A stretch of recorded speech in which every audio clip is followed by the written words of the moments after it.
Oh boy, what can I say about Jordan Muela? First of all, I assume you know who he is. He has been in this space for over 10 years. Flawless reputation because he truly is a people-first person, and I have firsthand experience there. But you know, the way I describe him, he's kind of like he's the crown king of entrepreneurship in the service provider to property management space, right? He's launched multiple businesses into the space, service businesses, tech businesses, advertising businesses, and I just think the world of him. He has been a mentor to me as I come in here. He's one of the reasons why I'm in this space, and this conversation is something I've been really looking forward to because I had some, really quality time with him last year during his LeadSimple University that I attended, and I suggest that you attend as well, around kind of like having to start over, right? He realized that the company he had built, LeadSimple, he built it with this like one insight and one thing in mind.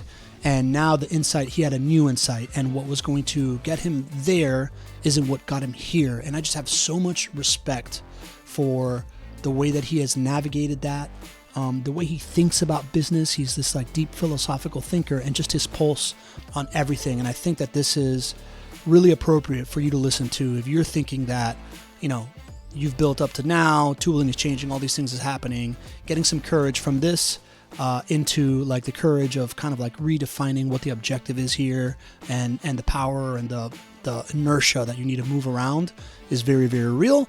And I just think he's so smart, he's so philosophical that I'm able to just really challenge him on like really intellectual things at the end of this podcast that I think you're really, really going to enjoy. So without further ado, here is one of my business heroes and a good buddy of mine, Jordan Muela, founder of LeadSimple. Enjoy.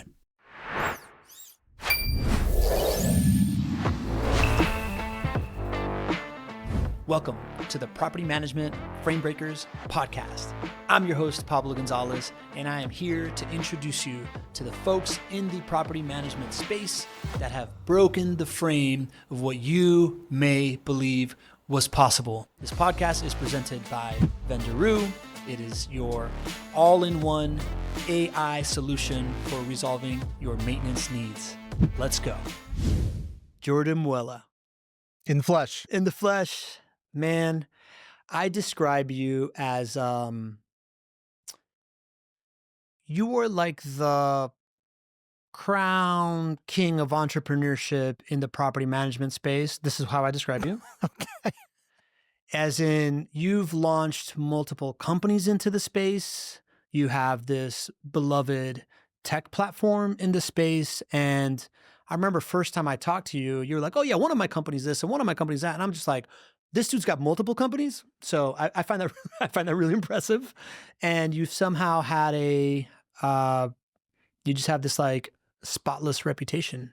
So I'm just really pumped to get to pick your brain, man. Welcome to the show. Yeah, thanks for having me on, man. I'm excited to hear more about what you're up to with this show and format. And in terms of my reputation, when you say spotless, like I think the first place that takes my mind is just like the ongoing burden of stewarding and being responsible for my own reputation. You go for a long time building a reputation, and it takes 5 minutes to tear down. So that's definitely something I think about.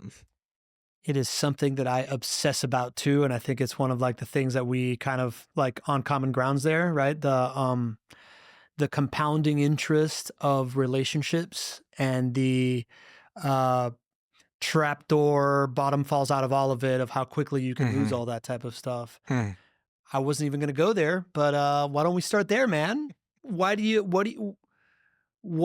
has that looked like for you? Like why, I guess let's just go to challenge, man. What has been the most challenging point in this journey of like keeping true to that and keeping that in the forefront? Well, I think on the come up, you have a very different experience than once you have more momentum. And on the come up, you're really playing house early on. There is nothing of substance. It's like, to what degree can you believe that something could be possible? Yeah.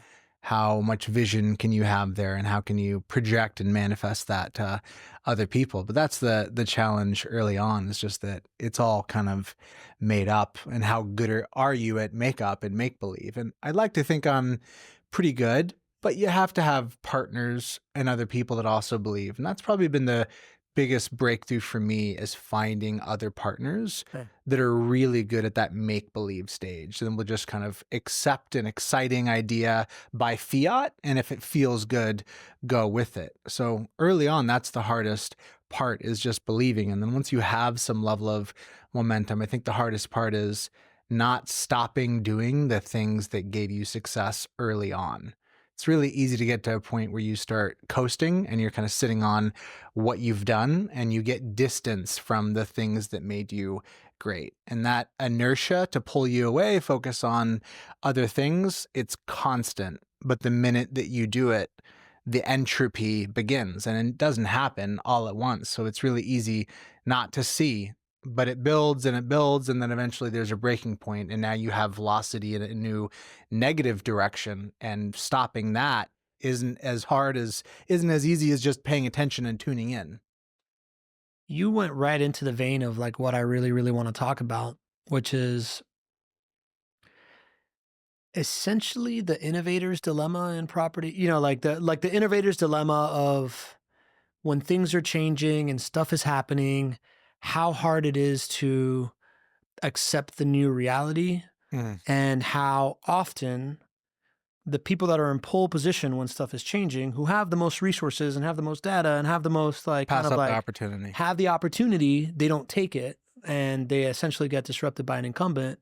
And where I would love to start in that conversation is a conversation that you and I were having last time I was here in Austin, when you told me that you had to make the decision to, very, I don't want to put words in your mouth. What I understood was like, you had to kind of like foundationally rebuild the software, because you understood that like what got you here isn't going to get you there. And you had to go back to like a point Mhm. where it was, like you had to stop that momentum and you had to start a new momentum. Mhm. Tell me more about that. Did I interpret that correctly? Yeah. So the story early on was that I was doing lead generation. I did that for a couple years, and that was going great until it wasn't. It was based on search volatility. And there was a point that I realized it just wasn't a business that I wanted to be in. But the nugget that I got out of it was that we were sending leads to folks that weren't calling the leads, and then we're saying the leads are no good and they wanted a lead refund. That was like an existential problem for the business. So we started tracking follow up, realized that it was poor. And that gave us the idea that like the one thing we could do to augment and impact that wasn't sales training or motivating people or showing them the ROI of getting better at sales and marketing. It was just making sure that they called the leads faster. That was the only thing within our control that we could actually influence. So we built a feature that did that. That became the seedbed of LeadSimple. We added more features over time, and it became kind of a fleshed out CRM. And eventually that started to plateau too, because that apathy around sales and marketing, it's pervasive, but really it's even more egregious in other industries. Like let's say the brokerage side of the industry, it's even more egregious, the lack of callback and lack of responsiveness over there. In property management, it'll always be defined by the fact that these are recurring revenue businesses.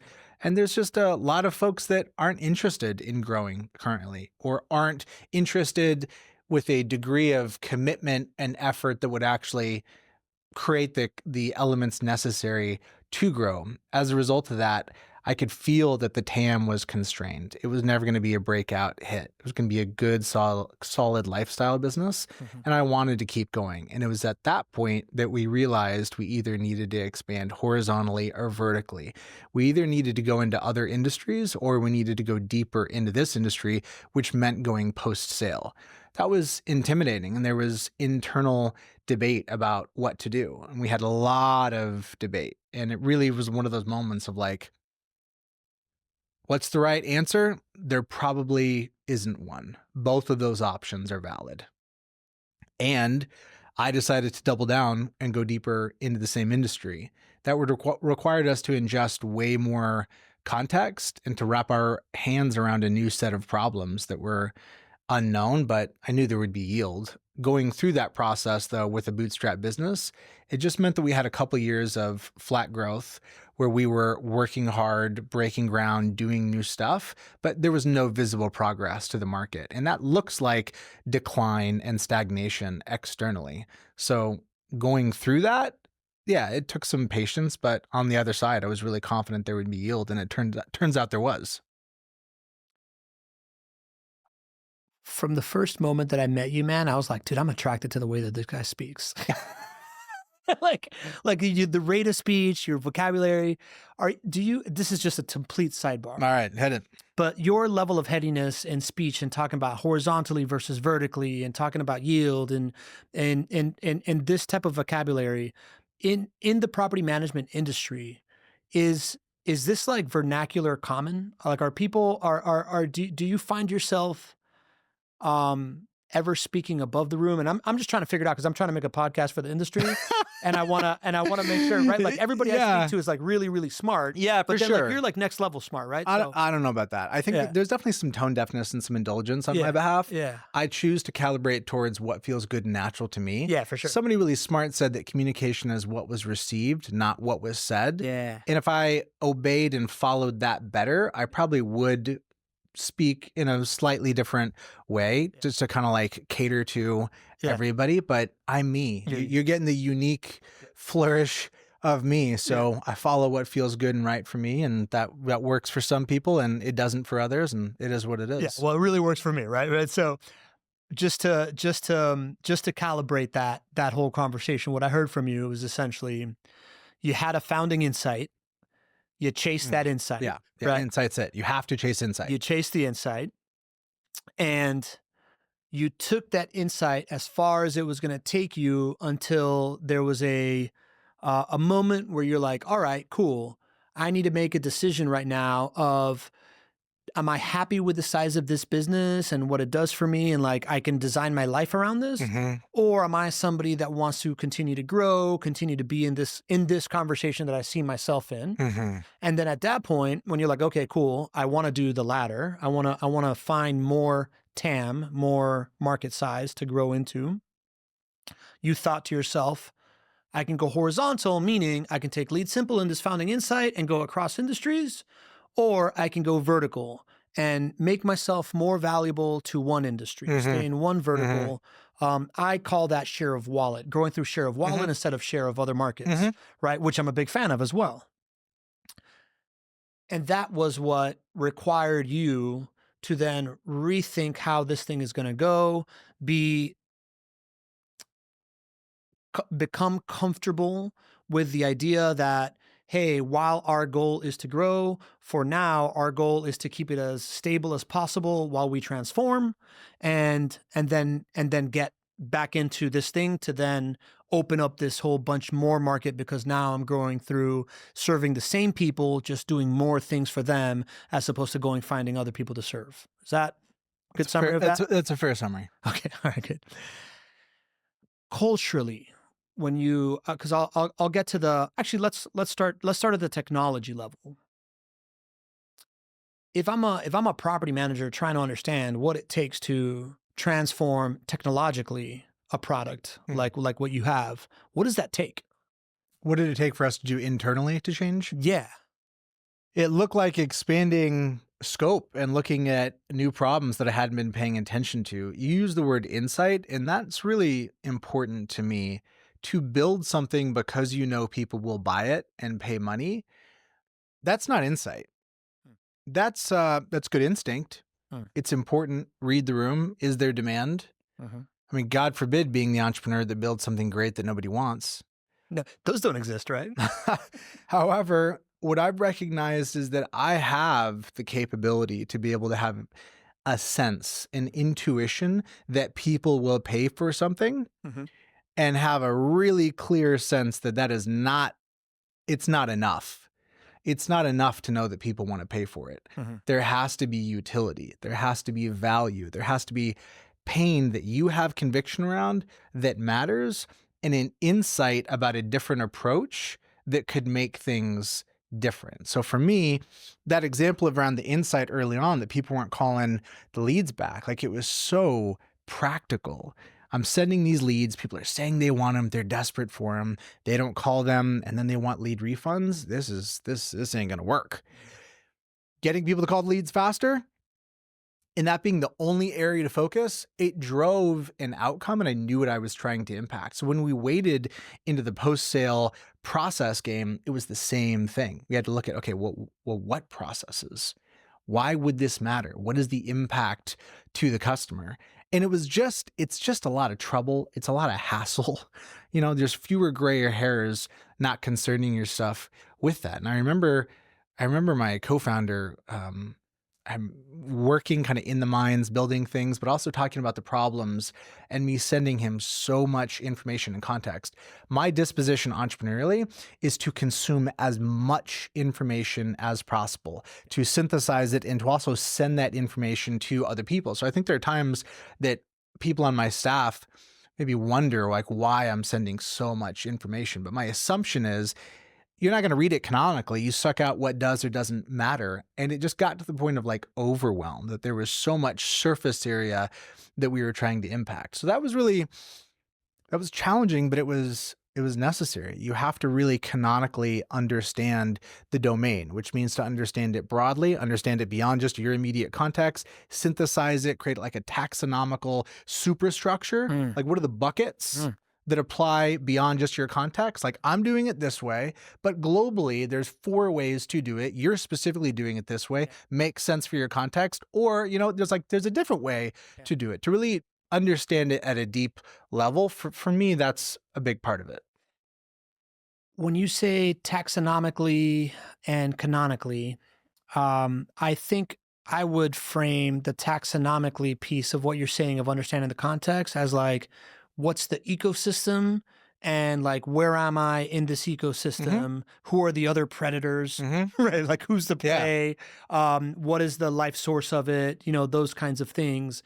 What do you mean by canonically? Are you talking about kind of like, I guess I'll just ask you what you mean by canonically. Yeah. Well, in general, canonical just means like the truest source of truth. Got it. The one source of truth. Yeah, the thing that is the thing that is immutable. There's a lot of flexibility in any environment or any circumstance. There's a small number of things that are like, as some might say on Twitter, like the iron law of XYZ. Yeah. Gravity. The gravity. The gravity in any given circumstance that you can't really play with.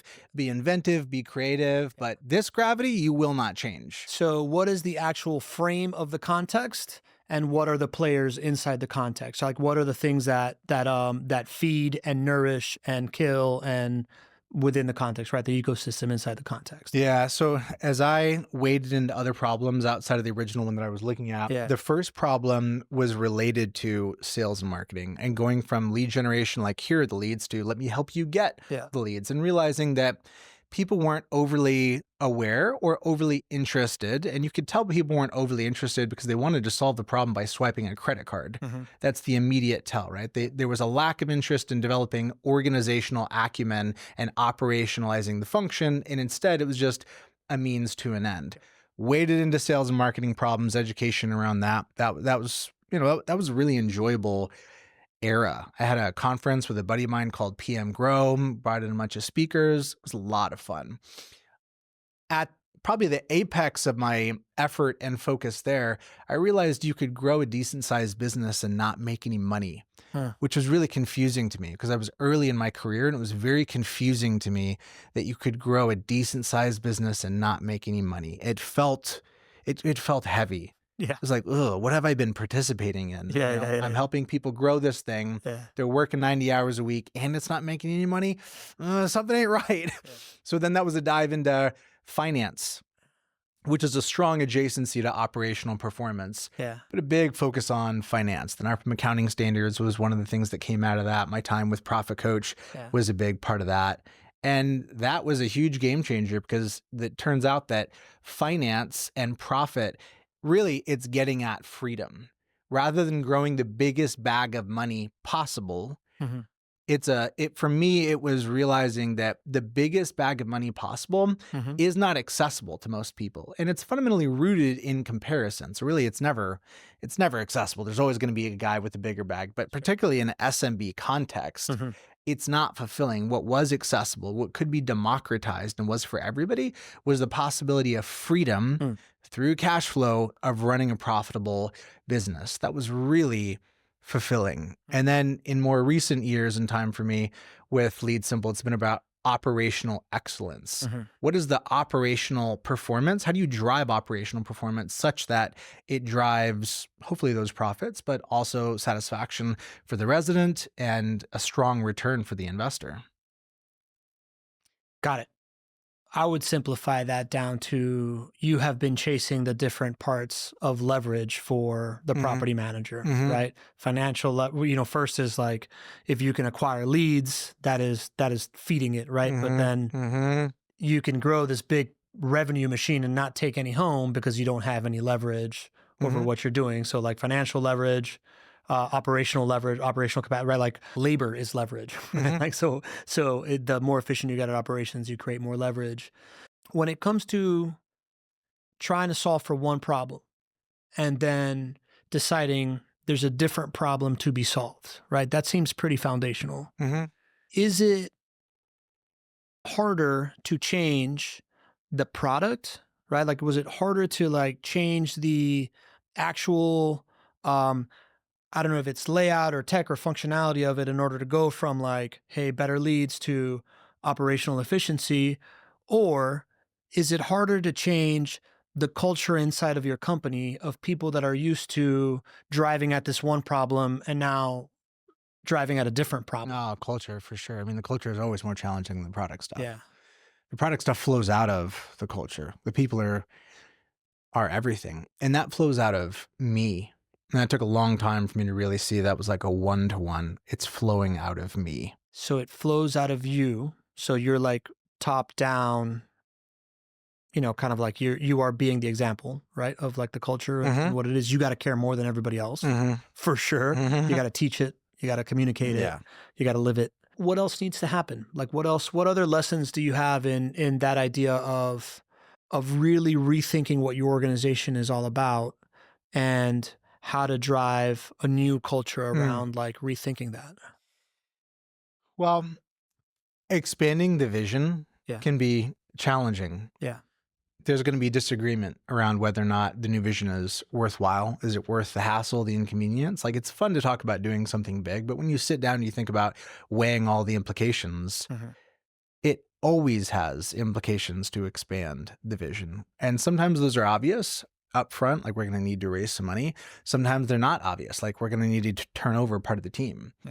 But it definitely comes at a cost when you expand the vision. That's step one. It's just like, to what degree can you believe? Can you give yourself permission to expand and believe in a bigger vision? And then when you step forward into it, the mechanical problems will always have a strong gravitational pull that'll always look like it is solving hard problems. And yes, they do need to be solved.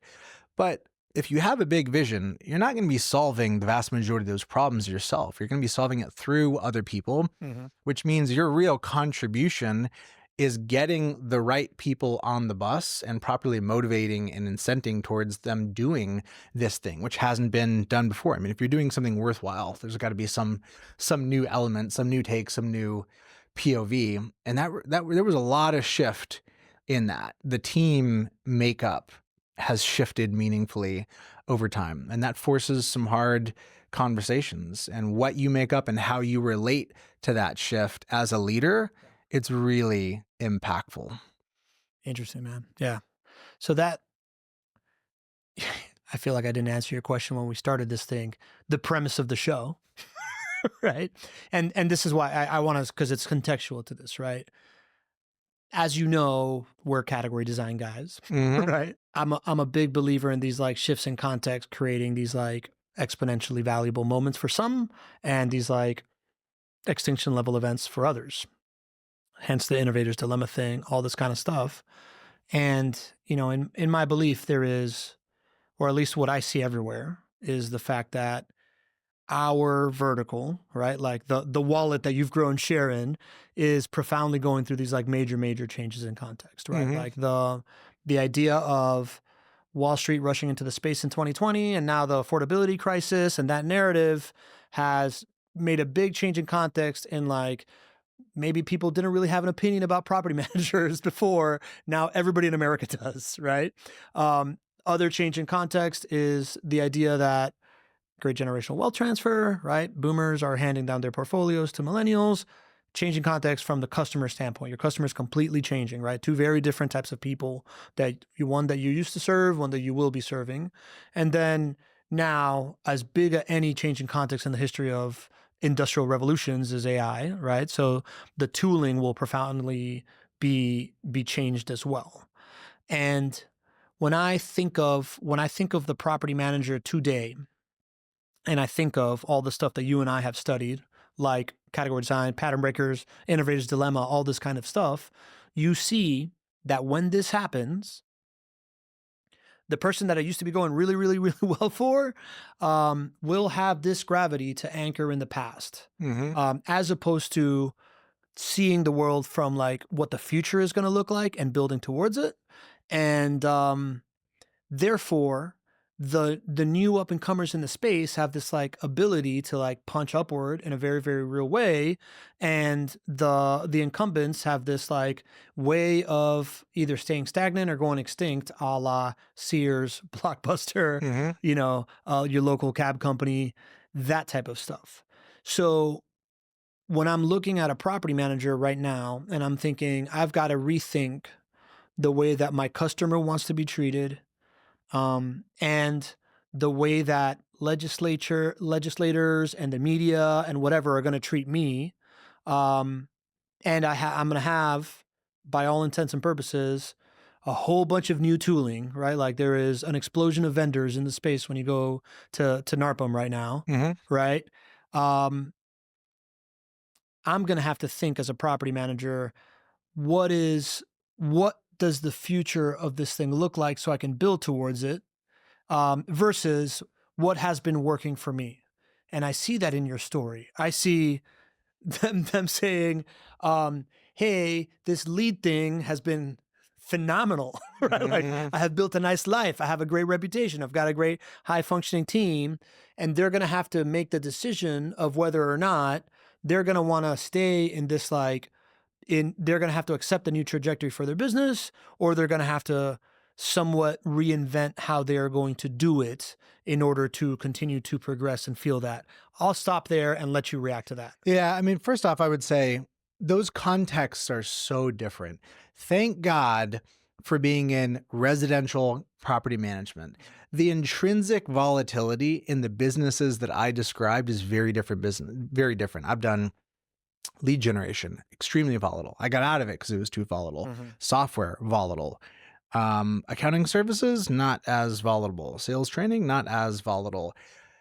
Property management, because it's connected to the tenant and the physical asset, there is some intrinsic grounding in a reality that is not going to change. The houses are not going to get subdivided or erased and rebuilt. Bricks and sticks is a reality you can hold on to. Now, one of the great reasons why it's great to invest in it as well. Exactly. The nature of the asset class. And sidebar, what I find so interesting about the idea of cash flow from a physical asset versus cash flow from a business, the M&A roll-up that's taken place in the industry, it has assumed that what was being rolled up was like a physical asset. You stack all these contracts on top of each other and it should be this big.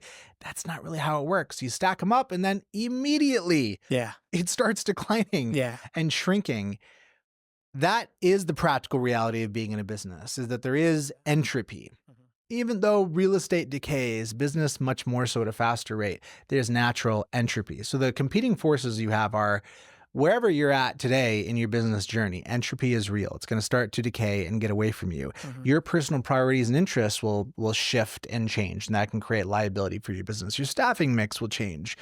The legislative environment is obviously going to change, and most likely in a way that makes it harder to be a landlord. Now, is that good or bad for PMs? No, that's a rich debate. On the whole and in general, the complexity tends to favor the person who can ingest the complexity, which skews more towards the professional property manager rather than the fly-by-night operator. You have the macro profile that's changing. Maintenance, repairs getting more expensive, leasing becoming more challenging. There's a lot of shift there, but what's not going to change is that residents are going to want a safe place to live. They're going to want as much clarity as possible around the terms of the lease. They're not going to want to get nickeled and dimed to death. They're going to want quick, prompt communication from the person that is in control of their domicile. And it's the same elements for the investor. They want a consistent return, and particularly for this class that we're talking about, which is not institutional. That whole idea of institutional owners impacting the market, I mean, it's really a myth. What we do have are individuals who own homes who want to pay their mortgage and do not want to come out of pocket to have to float their property. That's what's not going to change. We talked about NOI before the show. NOI, SHMNOI. Nobody knows what NOI is. Generally, most of these investors are not grounded in that. But what they do know is that they don't want to be upside down. What they do know is that they need to pay that mortgage and they don't want that coming out of their pocket.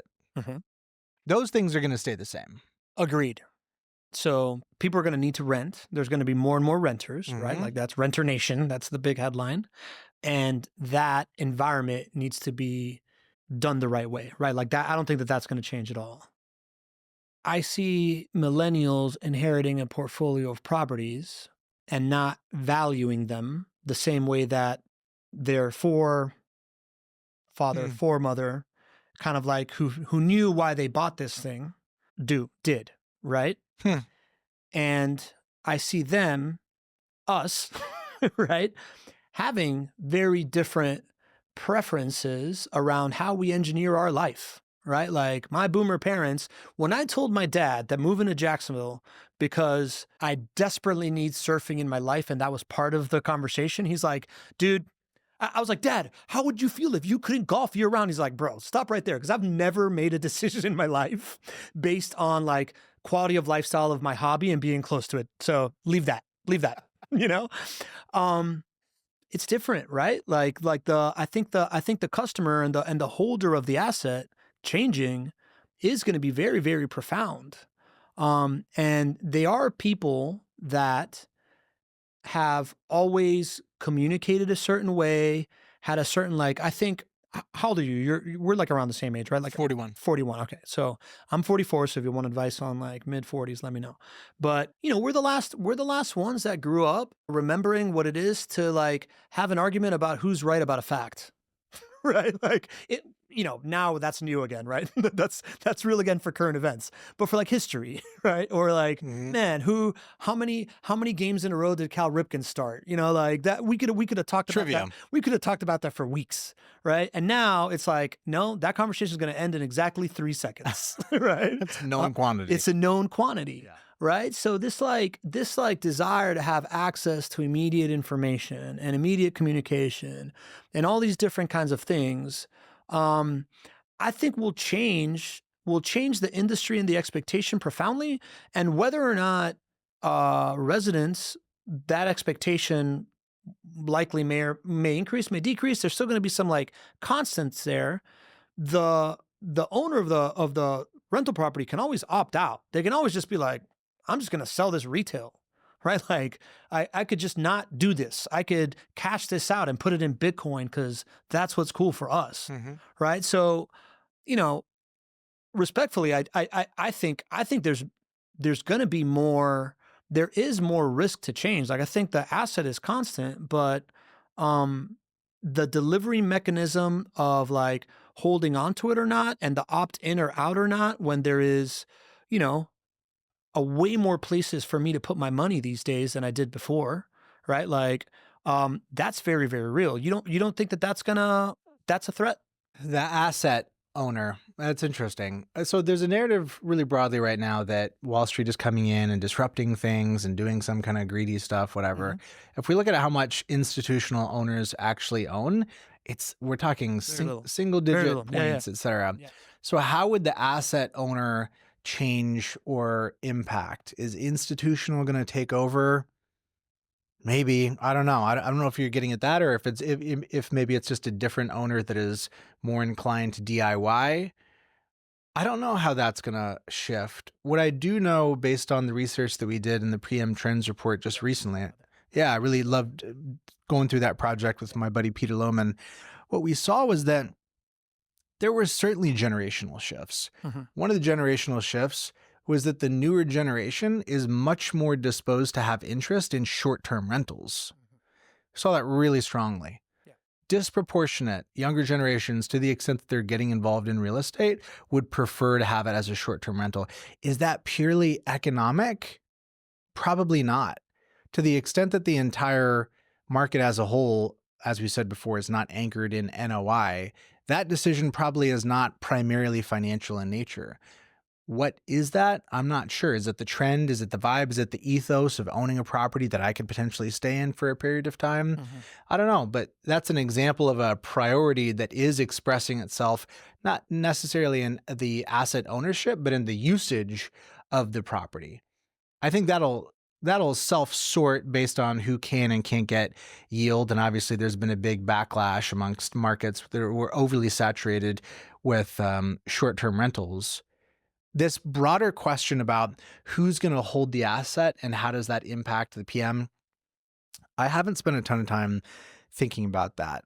If you assume that it's a similar profile of owner as it relates to the percentage of the market that chooses to go with a third property manager, the expectations that they have towards the property manager, that I definitely expect to change. And that, again, in the PM Trends report, demographically, the way you want to be contacted, how often you want to be contacted, your willingness, how quickly they expect a response, whether or not you're willing to log into a portal.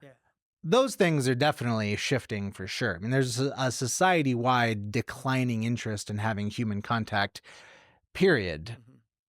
That's definitely going to impact the business, and technology will no doubt be a part of that. Yeah.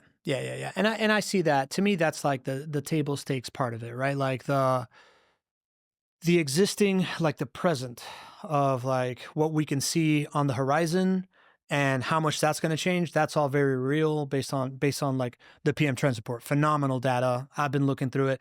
Listen to your podcast with Peter on it, right? Like I'm all in. We just published a newsletter about the communication gap part of it, which I think is really, really interesting. Linking to it, of course. The other part of it is, and I'll even go as far as to say that the short-term rental thing, that feels like anchored in the present as well. Like, to me, I can easily explain that away, whatever, for what it's worth. But you and I have experienced the rise of short-term rentals as like a benefit to our life. And and it's been in the news, and Airbnb is a unicorn and it's sexy and all these different kinds of things, right? Like, I'm an Airbnb fan, for the record. For sure. I'm a super Turo fan. Like, I feel like Turo right now is what Airbnb was in like 2011. Like, it's still a good deal. like I'm still getting a cheaper thing for a better thing cheaper. Whereas like Airbnb has kind of like leveled out. Totally.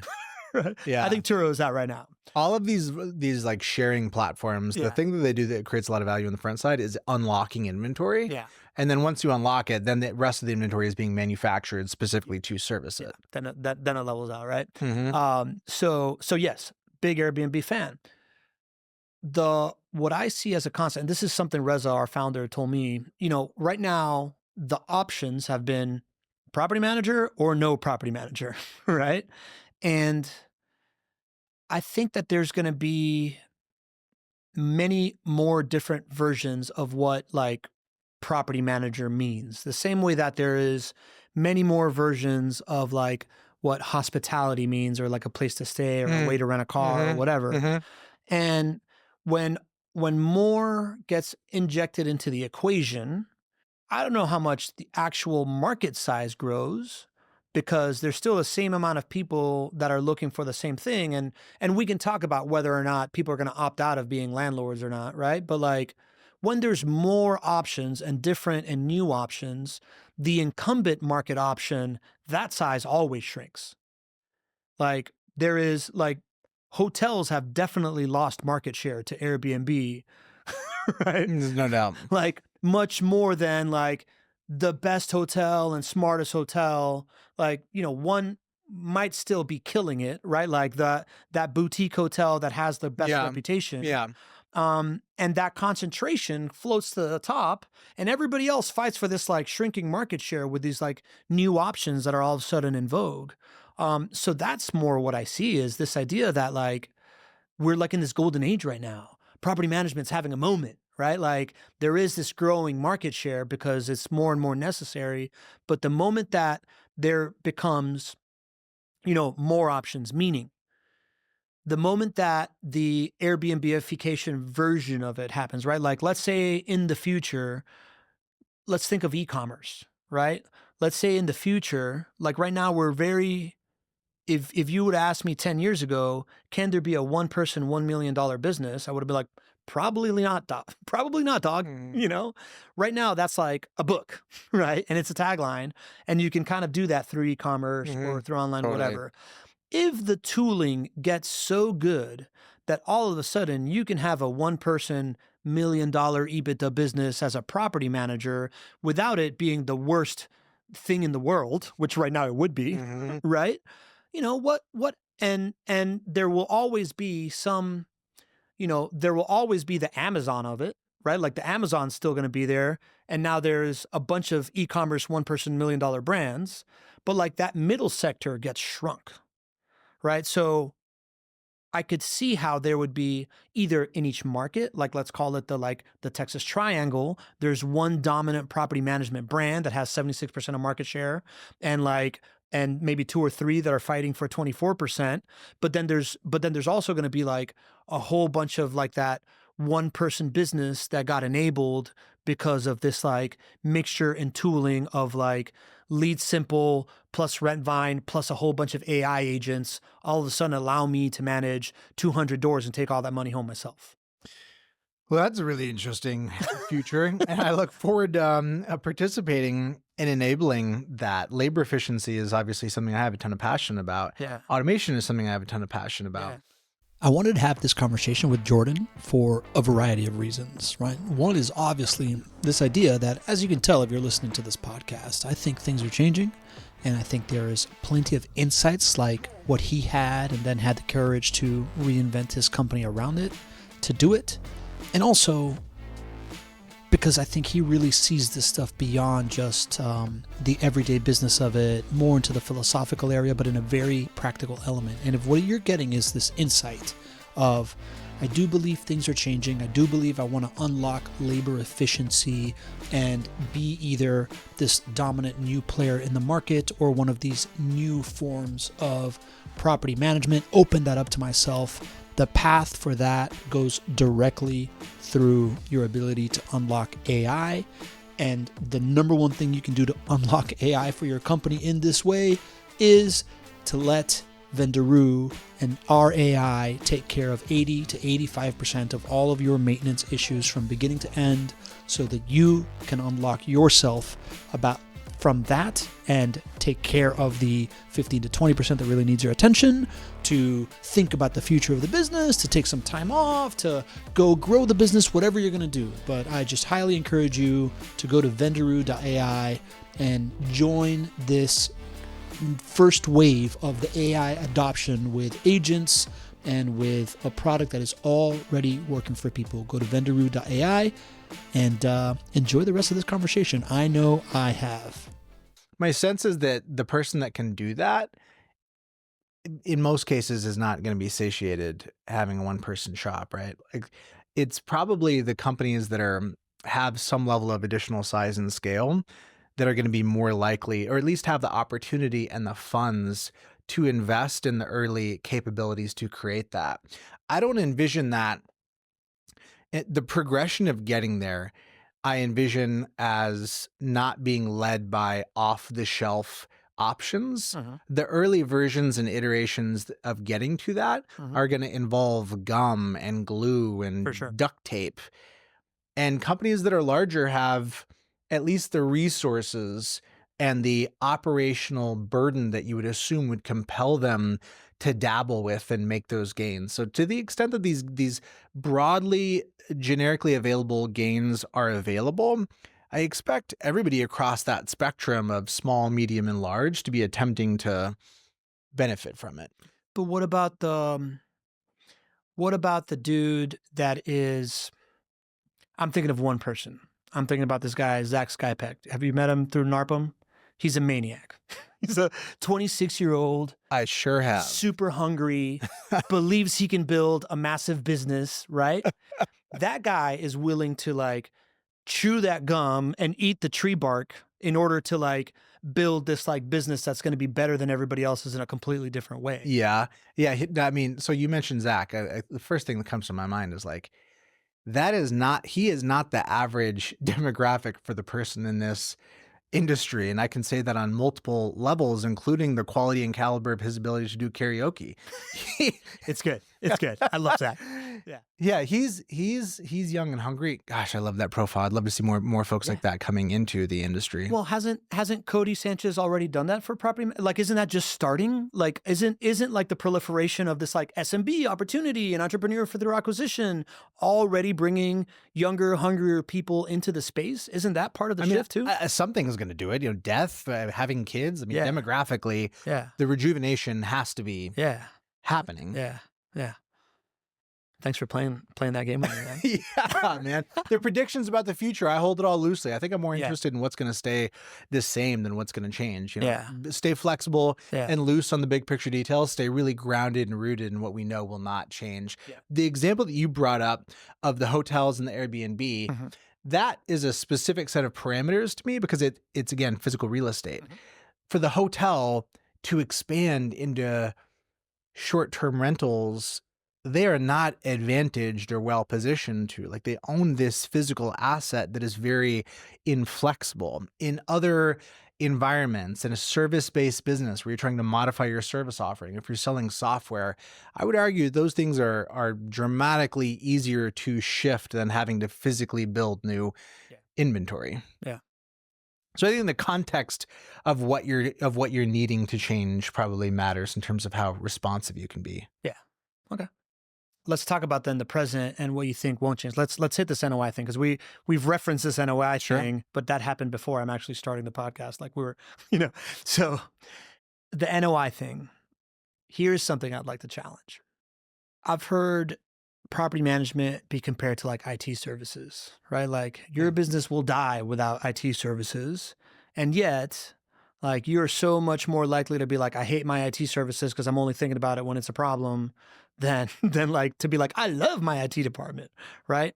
And I'm pretty sure that IT has gone down the path of, no, man, like we are moneymakers here, right? Like we are NOI to a company because if you like lag on this and blah, blah, blah, blah, blah, blah, blah, I'm probably not willing to listen to that very much, right? Like, and while in real estate, while as a property manager, and knowing property managers and being in the guts of JWB, I know the difficulty of like the value that you're providing, much like I know that I can't, my company would go down if I don't have email, right? NOI matters very little to me when I'm having a bad experience. So proving, like I think the number one thing that takes people out of doing real estate is the experience, not the returns. And that's what I have seen over and over again in the guts of JWB, who deals specifically with investors, right? And like how they've built it and the people that we talk to, all the way down to like personal anecdotes of my buddy Brian Rosenthal, who like got really into real estate in 2010 and 1031 his way within like 6-7 years into like being retired at like 40. And now that he's retired at 40 with real estate, decided, you know what? I'm just going to cash out the whole portfolio and put it in the S&P and let it ride, baby, because I don't want the experience, right? So I think the NOI thing is very rationally correct. But I fear that it's not going to be the silver bullet that we all believe it's going to be.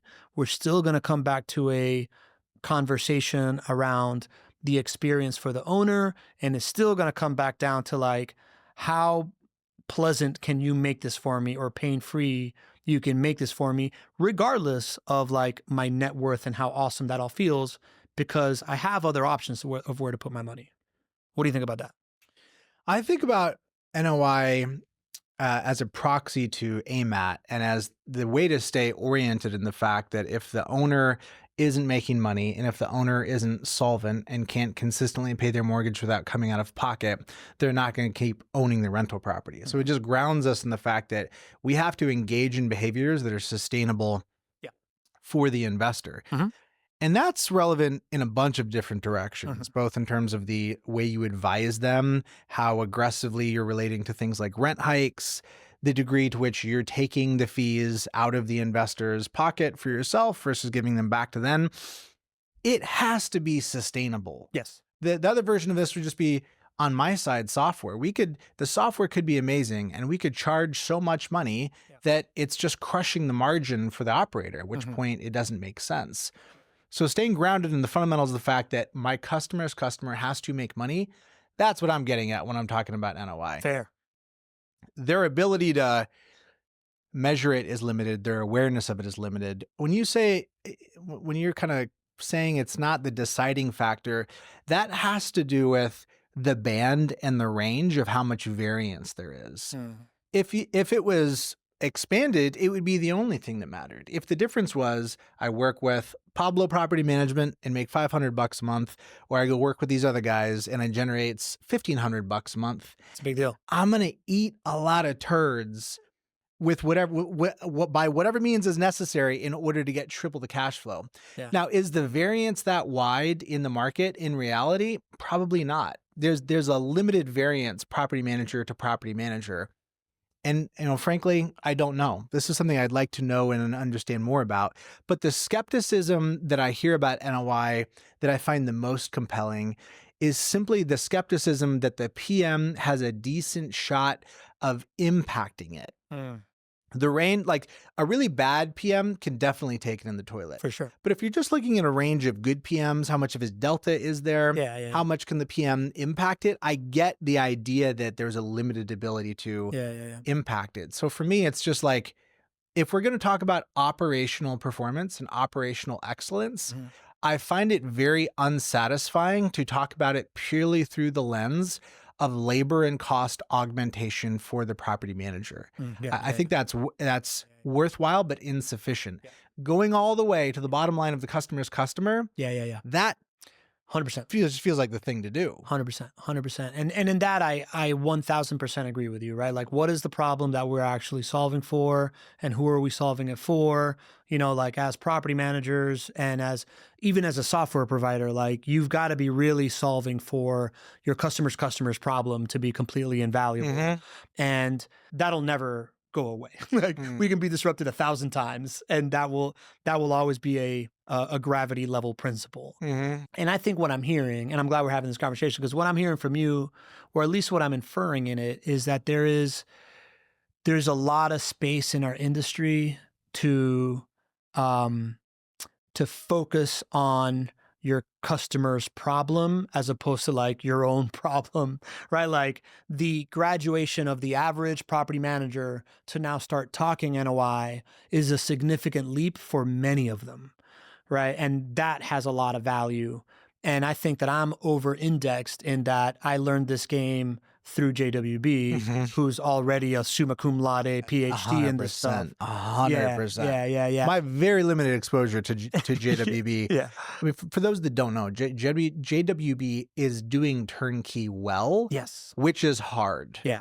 The idea of turnkey makes so much sense, and you kind of immediately hearing what it is, which is basically just a soup to nuts. Here's everything from, here's the property, we'll help you buy it, we'll help you manage it. It seems so obvious, and yet it's so infrequently done. And the majority of the time it's done poorly.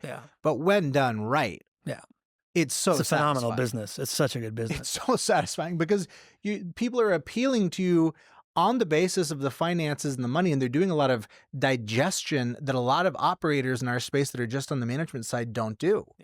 And when you're not doing any of that digestion, when you're not in any way connected to finance and dollars, if you become a glorified gopher, if you're treated like a commodity, is it a surprise? you have to be connected to the financial outcome if you expect to be able to command a financial premium. I was thinking about it on the way here, and I think it makes sense that JWB became a property manager because they were selling investments, and that led to their success, as opposed to they were property managers who decided to go turnkey, right? Like when we were at that dinner at the steakhouse, and you're like, yeah, this is a model people should look into. I was like, yo, why haven't people looked into it, right? Like, because it makes so much sense to me to vertically integrate, right? Like it is, when you vertically integrate, it's value to the consumer. You have one finger to point, right? Like, why I'd much rather a design build contractor job than like a RFP contractor job to a bunch of different, architects and engineers and builders and whatever. But I think they arrived at it from like a first principles, because they came in from like the top level of just like, we're owning these investments and we're starting to sell these investments. And the number one thing that makes us look bad is not controlling the property management experience. While the property manager can sit there and be like, well, the investor isn't going to, the person that sold you the property is like that person, no skin off my ass, right? Like I still got to own the third pie, right? It's the accountability of being in the situation where somebody can legitimately come back to you and said, you gave me this pro forma. Yeah. It's not performing. Yeah. You're responsible. Yeah. That kind of accountability is heavy. Yeah. But there's clearly a big bag of money on the other side for the folks that want to trouble themselves to go through that much hassle, to predict what's going to happen and actually deliver on it. I mean, that's hard. And I would say that the NOI conversation is going to help more property managers go upstream that way, right? Like if you start really understanding NOI and you start being like, well, shit, man, somebody sold you this and they didn't bring it up to a certain standard. I could have easily sold you this, brought it up to a certain standard, and this would have been a better experience, right? Like I think your evangelism of the NOI is going to level up the industry and it's going to give them way more options and stuff like that, right? Like back to my thing of like, it's not the silver bullet, is because what JWB has learned is that the way that JWB positions cash flow is just the entry to the dance, right? Like you gotta be net positive, but the difference between like $150 a month or $500 a month in cash flow is gonna make way less impact in your future net worth than what market you're in and how much it grows. Because at the end of the day, this is an equity game kind of thing. And it's convenient to them because they're in Jacksonville. That's a growth market and a cash flow market. So they can throw that shade all over everybody, right? But like, it's a very true thing of just like, man, as long as I can hold my piece of real estate and, I am not losing money on it, then it is a great thing that you will forever want to hold. It is better than Bitcoin in that it has a much more constrained supply, and much more utilitarian demand. And we're clearly not going to build enough. And we're clearly way behind, like we're not even catching up with like the growing surplus of housing needs. We're committed to not building enough. That's a both sides cross aisle issue. Yeah. So my thing about the NOI is more just like, it's not going to be a silver, what I sense in single family home property management is what we like my languaging is the invisibility trap, right? Like you're like designed to be invisible, like IT. You're designed to solve problems, and therefore if like you're really only communicating with people when there is a problem, so you become the bearer of bad news, and now you have like this outsized responsibility or whatever, unless you can build a operationally efficient enough operation, a leveraged operation of time that allows you to be spending time with proactive customer touch points and bringing value and like building that relationship. And NOI is like, that's the thing that's going to keep you out of having to have like negative touch points. But the silver bullet to me is freeing up your time in some way in order to become the experience economy of property management. As you're saying this, I think what's occurring for me is that my interest in NOI is primarily internal for the awareness of the operator. I find that in a lot of arenas in business, there's a danger of proxy activities. Like I'm going to do this so that thing happens. And the best stuff for me in business gets delivered within the immediate activity. Like, I think this about podcasting, by the way. For me, the value of a good podcast would exist if no one listens. I just said that to NARPM San Antonio. The conversation, the relationship, when done well, that's the delivery. That's how I feel about NOI. Yeah. Your own awareness internally of anchoring in the value that your customer receives is transformative. And there are so many competing interests. The competing interests are internal. Such and such an activity is a hassle. It's inconvenient. It's inefficient. We should streamline that. Yeah, it's good for the customers, but let's streamline it. Let's stop doing it. The fee maxing conversation. And I feel like I contributed to that. Hey, let's look at revenue per unit. Let's talk about increasing that because it correlates to the bottom line, as does labor. However, as fee maxing, revenue maximization has happened, the mix of where that money is going has shifted. Most of the innovation of new fees has resulted in more of that money getting displaced from the owner and shifting into the pocket of the property manager. Do I think that property managers have the opportunity to add value through additional fees that are well earned and anchored in value? Yes, absolutely. Is there a breaking point? Yes, absolutely. And there's a fundamental inelasticity because the money is coming primarily from the tenant. There's no trick or gimmick to change the income of the average tenant. They have a limited stack of money.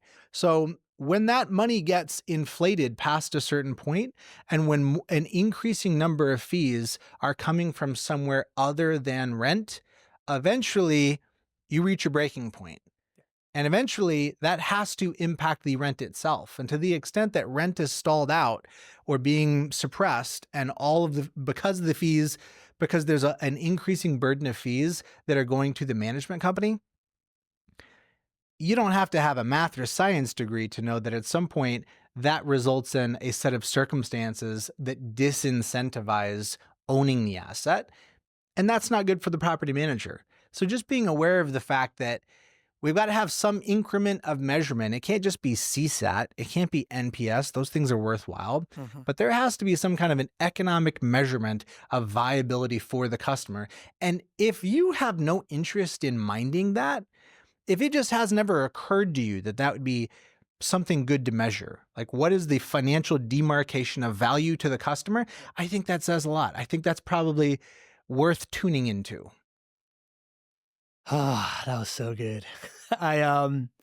Man, this, as you're saying all this, like brings me back to the beginning of the conversation of like why you have kept such like an unbelievably impeccable relationship or, reputation for so long, right? Because you are deeply rooted in the customer as the North Star and teaching your customers that their customer needs to be the North Star and their interests. And I couldn't agree more with you, right? Like what you're saying is 100% true, right? Like if we have, and this, by the way, comes from my like unnuanced, I don't have the amount of perspective being in here for so long of understanding that like the property manager has grown and revenue share by things that are not incentively, I don't know if that's a word, but like aligned from the incentive standpoint with their actual customer as opposed to just like finding money here or there to like, it's worth it, it's valuable,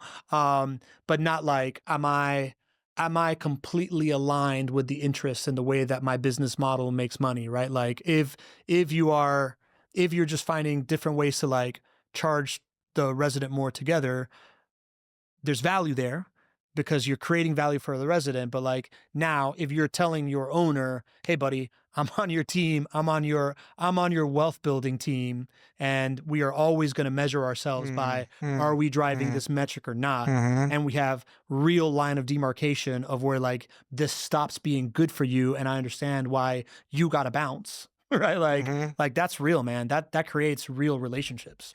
It's this whole conversation about fees in particular, it's really charged. Yeah. Like as the words are coming out of my mouth, I'm aware that it's upsetting to some people to hear. I'm not aware. Like I'm just like understanding it, but yeah. The way I think about it though is that you know that the government is going to regulate and advocate for the tenant. Yeah. and they will regulate with a meat cleaver, Yeah. not with a scalpel. Yeah. It will just be broad-based Yeah. policies that will be in favor of the tenant. The government is not going to regulate on behalf of the landlord in the same way. Yeah. You, as the one in that relationship with them, you have to be mindful of advocating for them and making sure that they're making money. All I'm saying is there's a breaking point. They have to be making money. They don't know what NOI is. They're not in all likelihood going to be overly enthused about having an extended conversation about that. But they need to pay their mortgage every month. They need to have money in reserves for repairs without this becoming a net financial burden on them. I think that's just common sense. Amen, man. I can tell you that as a real estate investor, the less conversations at the dinner table I have with my wife of, hey, we got to pull this money out of the bank to like stay in this thing. But it's going to be worth it. But it's going to be worth it. I'd rather not have those conversations. Yeah, absolutely. I'd rather have it. Dude, the conversation I've been dying to have is some kind of like super intellectual spar with you, which was awesome. I really appreciate that, man. Before I wrap up, anything else, man? Is there anything else top of mind that you want to talk about? I'd like to take that from Lockhead. Is that his prompt? Yeah. Anything else to talk about? I think like the thing that's just rattling around my brain right now is that you have a lot of experience in sales and marketing, category design, and as you're coming into the industry, the focus is around operational stuff. It's related to the vendor that you're working with, but I'm curious what insights you've gained around on the sales and marketing side. To me, that's like going back to my roots. Started in lead generation, spent so much time talking about that. I feel distance from it, but it's creatively energizing to me. Yeah. What have you observed about how operators relate to sales and marketing, and what critique or feedback or advice would you have? I think it's pretty tied to what we're talking about right now. I think there's a lot of sales and marketing that's about me. 10 years in business. Yeah. 5-star ratings. Yeah. Like there's a lot of like race to the bottom commodity sales and marketing that's happening in our industry, right? Like, and I think that, maybe you haven't, maybe there hasn't been as many people coming into the space and whatnot. And like Google My Business was a really low hanging fruit that you could get at and reviews and whatnot. But I think that there's low hanging fruit in making it about the customer, telling a story with the customer as the hero and the problem that they're trying to solve and the property manager as the lightsaber, right? I think there's a lot of opportunity in positioning yourself that way. And I think there is a lot of low-hanging fruit in every single MSA's local investor podcast run by the property manager, because like you said, you don't need an audience. The conversation is the asset that you gain. And the ability to leverage these conversations to then also be everywhere on social media, to be seen as guilty by association with interesting people that everybody likes, right? To creating thought leadership pieces and, like what I call content magnets, right? Like how can you create a lead magnet or an SEO piece that brings people to you by like taking a conversation about like the cool neighborhood in your town and then turning that into like how to invest in cool neighborhood in your town through ChatGPT and like 3 buttons, right? Or content darts of like talking to an investor that talked about like something that they learned in their investing journey. Then you're here talking to somebody else and be like, oh, you struggle with that? Let me send you that clip of Mark Brower and how he overcame that, right? Like that's contextual to me kind of thing. I feel like I just vomited a whole bunch of stuff there, but like, I think there's a lot of low hanging fruit in adopting modern sales and marketing techniques that, quite frankly, a lot of businesses still haven't really adopted, right? It's kind of like we're in this like B2B SaaS world where we're tapped into these like most advanced kind of techniques. But if you really boil it down, these techniques of content creation and being seen as an industry expert and telling a story with your customer as a hero has way more impact the smaller the geographic region becomes. It's really satisfying to hear you kind of Gatling gun all of those options. Yeah. And it reflects back for me, for me, my own journey of getting to the point where that, here's the Gatling gun. And then finally landing in a place of realizing that information wasn't the answer. And that those things in this information area it's like the information is out there. That's never the gap. Yeah. Sitting with intention as the barrier has opened up a lot of possibilities for me. How do you think about what holds people back? Knowing that those things can be Googled and researched and people ostensibly want to grow, what holds people back? Man, what a great question. Which is everyone's filler for when they don't have an answer for it. I don't know, man. I don't know. You don't know? No, surely I don't know what holds. I mean, I know some things that holds people back from content creation, right? Like I think a lot of folks, when they're like, I'm going to make content, get overwhelmed with the idea of everything that's been said has been said already. So why do I need to do it? Right. They get, which to overcome that objection is, yeah, sure. But you're still buying books. Like people are still like writing books and you're buying them. Right. Like, so yeah, everything's been said, but your individual context, right? Like that saying by Ralph Waldo Emerson of in my walks, every man I meet is in some way my superior, and in that I can learn from them is something I've taken to heart in not being a fucking know-it-all, right? And seeing value in everybody in front of me, right? Like everybody that I meet has had a different path to get to the point where we're meeting than I did. And therefore they've learned something that I haven't learned yet. They have some insight that I don't have. And if I can get really good at uncovering that, my life gets way better and I become a much more valuable person. The flip side of that is I am that valuable, right? I have unique insights no matter how old the topic is. And I think if people understand that, then they're going to be enabled to create more content and do more storytelling and do this type of stuff. How's that for an answer, buddy? Dude, there really is something profound there for me. I think about this like ladder and hierarchy of leaning into sales marketing. It starts with talking about what you do and doing that really well, the functional, the literal. And then it's like a little more vulnerability, like, who are you, about you. And then it's like, what do you stand for? What is the value? What is the thing that you have you on? Conviction around? And that for me is the gap, is most people don't have conviction because they don't view themselves as being worthy because they don't of possess, like in a mission, something of significance. It's incompatible. Yeah. For me, it's a belief system sort of thing. I mean, and a belief is a decision, right? It's a thing that you make true. And if you believe that your story isn't worthwhile, if you believe that you don't have something interesting to say, if you believe that what you do is fundamentally not that dissimilar than everybody else in the market, you're going to do what everybody else in the market is doing. Totally. So I think that's my greatest interest, is less like the tactics and more the emotional belief system orientation that's driving the behavior. And that's true of all aspects and walks of business. Yeah, I'm not surprised you say that. I see you as this like super profound, deep philosopher type that I really enjoy like diving into this. And then I also always question the value.